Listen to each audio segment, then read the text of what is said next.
सभी को नमस्कार। बाल विकास की क्लास में आप सभी का एक बार फिर से स्वागत है।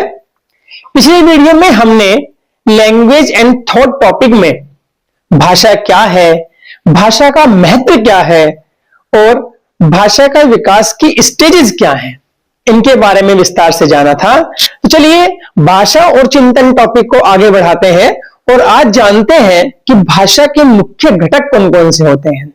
भाषा चाहे कोई सी भी क्यों ना हो, लेकिन उससे कुछ मेन कंपोनेंट्स होते हैं और वे मेन कंपोनेंट्स कौन कौन से हैं उन्हीं को आज हम डिस्कस करने जा रहे हैं। तो चलिए देखते हैं भाषा के घटक, मुख्य घटक, कंपोनेंट्स ऑफ लैंग्वेज। सबसे पहला घटक स्वनिम। स्वनिम को इंग्लिश में बोलते हैं फोनीम। फोनीम ये जो घटक है स्वनिम, ये ध्वनि की सबसे छोटी इकाई होती है। जैसे स्वरीय व्यंजन, जैसे हमने लिख दिया ए, आ, यक्का, खा, इस तरह से जो होते हैं ये फोनीम कहलाते हैं। या इंग्लिश में हम कहें तो ए, सी, कुछ भी लिख सकते हैं आप, बी, ये सब है फोनीम है। उनका अपने आप में यानी स्वर में कोई अर्थ नहीं होता। जैसे ए लिखा है खाली तो इसका कोई अर्थ नहीं है, या सी लिखा है खाली तो इसका कोई अर्थ नहीं है, या ऐसे आ लिखा है तो इसका अर्थ कोई नहीं है, का लिखा है तो इसका कोई अर्थ नहीं है। Next रूपिम, morpheme. मॉर्फिम क्या होता है?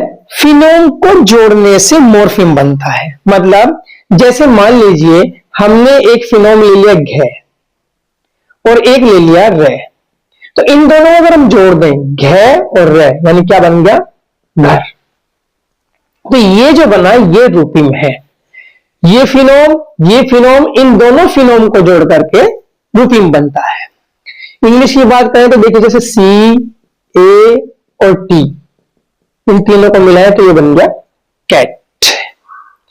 रूपिम जो होता है वो सबसे छोटी अर्थपूर्ण इकाई होती है। मतलब इनको मिलाने से जो बनेगा उसका कुछ ना कुछ अर्थ जरूर होगा और सबसे छोटा हो। जैसे घ और रे को मिलाने से सबसे छोटा जो बन सकता है वो घर बन सकता है और ये अर्थपूर्ण भी है। घर का अपने आप में भी नहीं होता है। ऐसे ही CAT कैट, कैट सबसे छोटा है। तीनों को मिला करके अगर हम बनाएं, तीनों फिनों को मिला करके तो क्या बनेगा? कैट बनेगा और कैट का अपने आप में एक अर्थ होता है। तो रूपिम जो होता है वो सबसे छोटी अर्थपूर्ण इकाई होती है और फिनोम को जोड़ करके बनती है। नेक्स्ट है वाक्य विन्यास, सिंटैक्स। जब हम कोई सेंटेंस यानी वाक्य बनाते हैं तो उसमें व्याकरण के कुछ नियम लगते हैं। तो वो जो व्याकरण के जो नियम होते हैं वो कहलाते हैं सिंटैक्स। यानी वाक्य को बनाने के लिए जो व्याकरण के नियम है उन्हें सिंटैक्स कहते हैं।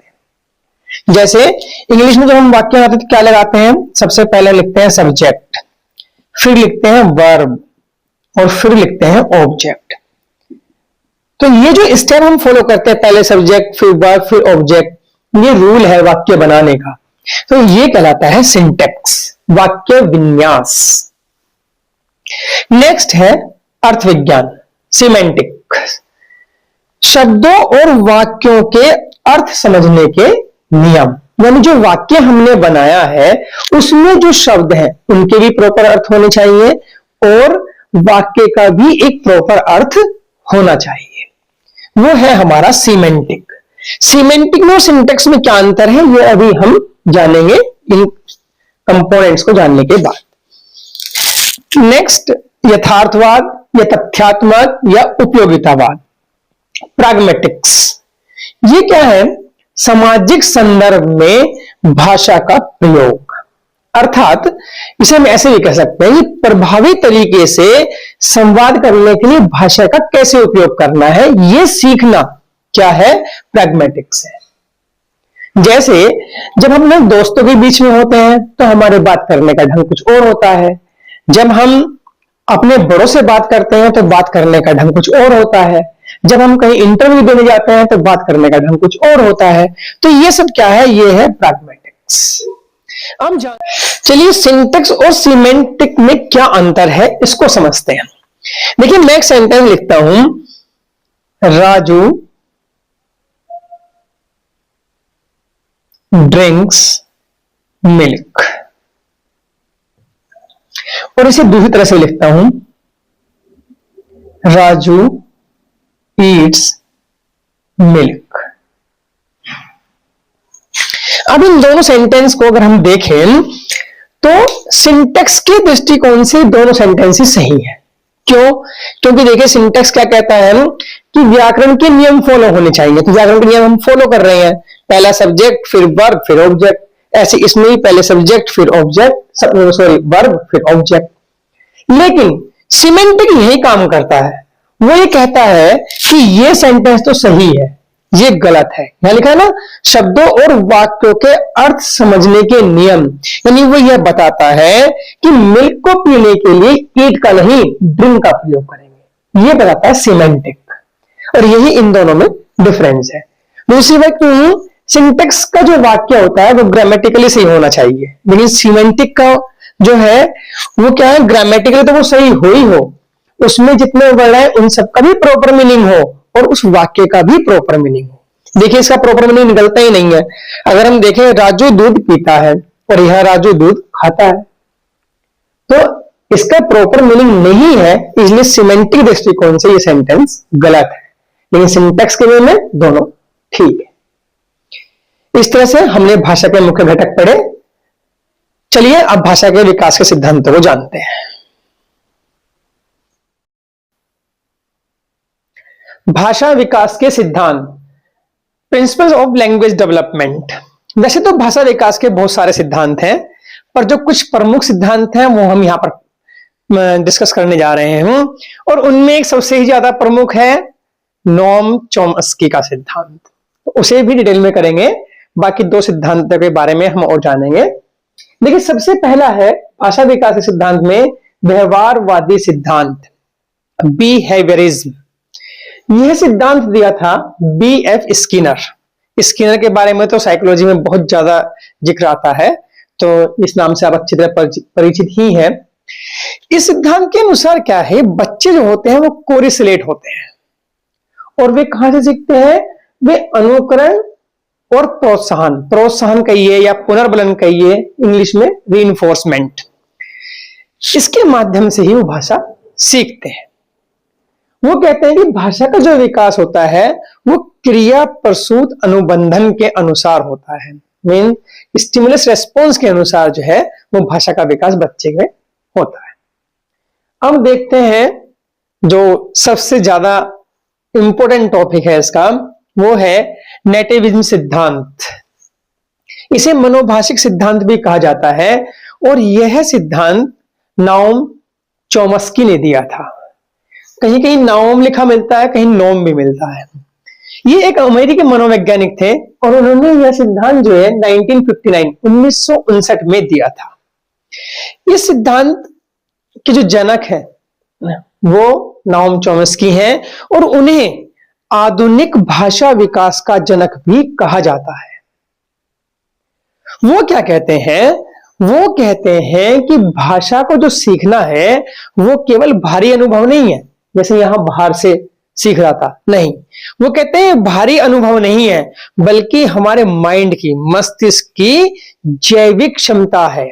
जैविक क्षमता मतलब, उनका कहने का मतलब है कि बालक में भाषा सीखने की जो क्षमता है वो जन्मजात होती है, जन्म से होती है।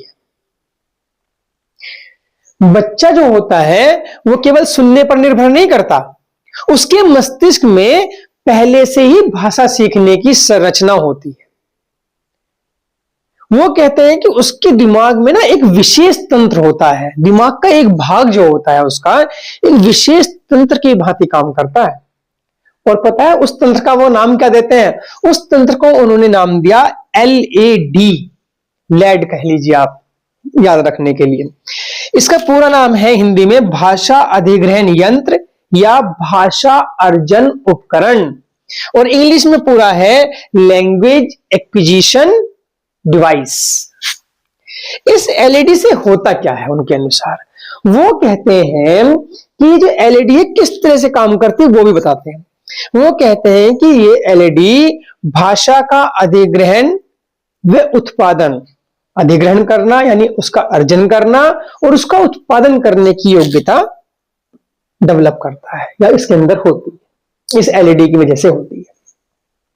दूसरा वो कहते हैं एलईडी की वजह से ही आसानी से भाषा को सीखते हैं और प्रयोग करते हैं।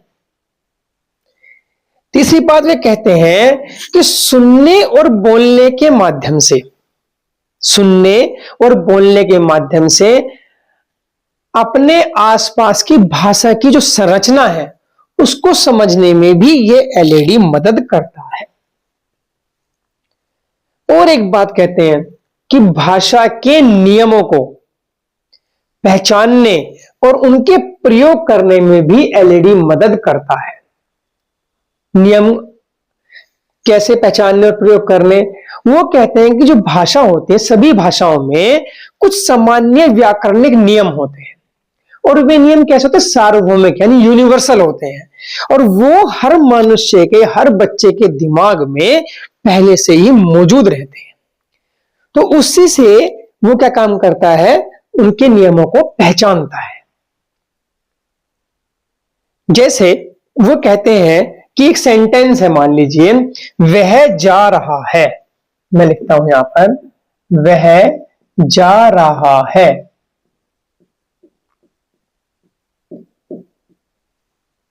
तो जाना इसमें क्रिया है और यह वर्तमान काल में है, यह सब उसे एलईडी से पता चल जाएगा। यही है भाषा के नियमों को पहचानना और प्रयोग करने में मदद करना। वे कहते हैं कि बच्चा कोई भी भाषा सीख सकता है बशर्ते उसे उस भाषा का वातावरण मिले। देखिए जैसे हमारे यहां पर हिंदी बोली जाती है तो जो बच्चे होते हैं वो हिंदी बहुत अच्छे से बोल लेते हैं। ऐसे ही जहां इंग्लिश बोली जाती है तो बच्चे इंग्लिश बोलते हुए सुनते हैं तो इंग्लिश बोल लेते हैं बहुत अच्छे से। तो उनका मेन बात जो इसमें याद रखनी है, एलईडी है जो कि हमारे दिमाग में पहले से ही एक संरचना है जिससे हम भाषा को अच्छे से ग्रहण कर लेते हैं, उसके नियमों को जान लेते हैं, व्याकरणिक नियमों को जान लेते हैं। मुख्य रूप से ये उन्होंने एलईडी के बारे में बताया और इस तरह से बताया कि हम भाषा सीखते हैं।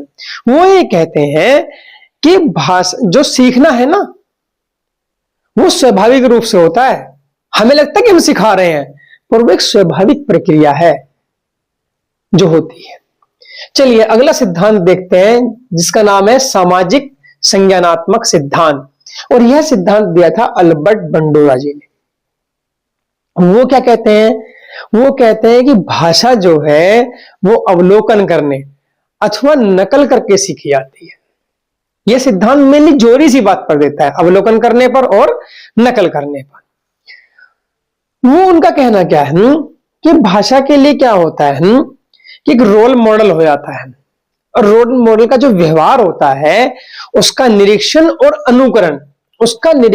अनुकरण करके ही भाषा सीखी जाती है। जैसे हमने देखा है बहुत सारे लोग प्रधानमंत्री मोदी जी का नकल करते हैं, उनकी ऐसी आवाज निकालते हैं और जैसे वो शेविंग रखते हैं, दाढ़ी रखते हैं, उसी तरह का वो अपनी दाढ़ी रखते हैं। ऐसे फिल्मों के भी रोल मॉडल बना लेते हैं। जैसे बहुत से लोग सनी देओल जी का या अमिताभ बच्चन जी का इस तरह की जो है उन्हें रोल मॉडल मान के वो उन्हीं की तरह बोलते हैं, उन्हीं की तरह रहते हैं, ऐसे ही कपड़े पहनते हैं। तो यही कहा उन्होंने कि भाषा जो है वो रोल मॉडल के व्यवहार का निरीक्षण और अनुकरण करके सीखी जाती है। अब बात आई थी रीइंफोर्समेंट की, तो उनका कहना यह है कि जो सीखना है वो रीइंफोर्समेंट से भी हो सकता है और रीइंफोर्समेंट की अनुपस्थिति में भी हो सकता है। ऐसा नहीं कि अगर रीइंफोर्समेंट ना हो तो हम सीख नहीं सकते, उनका कहना यह था। उन्होंने जो प्रयोग किए बोबो डॉल के प्रयोग किए जो कि बहुत फेमस है। ये प्रयोग क्या थे ये मैं नहीं जानना, बस इतना नाम ही ध्यान रखना है कि बोबो डॉल के उन्होंने प्रयोग किए थे। इस सिद्धांत के जो मानने वाले हैं, जो इस सिद्धांत के मानने वाले हैं, उनका कहना यह है कि जो बिना किसी रोल मॉडल के, अगर रोल मॉडल नहीं है हमारे पास तो बिना किसी रोल मॉडल के बच्चे शब्दों और भाषा की संरचना को समझ ही नहीं सकते। अब ये रोल मॉडल हो कोई भी सकता है, ऐसा नहीं कि ये परिवार के बाहर का ही हो, हमारे परिवार में से भी कोई रोल मॉडल हो सकता है, कोई फिल्म स्टार भी रोल मॉडल हो सकता है, कोई नेता भी रोल मॉडल हो सकता है, और हमारे परिवार के सदस्य भी रोल मॉडल हो सकते हैं। तो ये कहीं से भी हो सकता है, लेकिन बिना किसी रोल मॉडल के हम भाषा और शब्दों की संरचना को नहीं समझ सकते। इस तरह से भाषा के 3 सिद्धांतों को हमने जाना।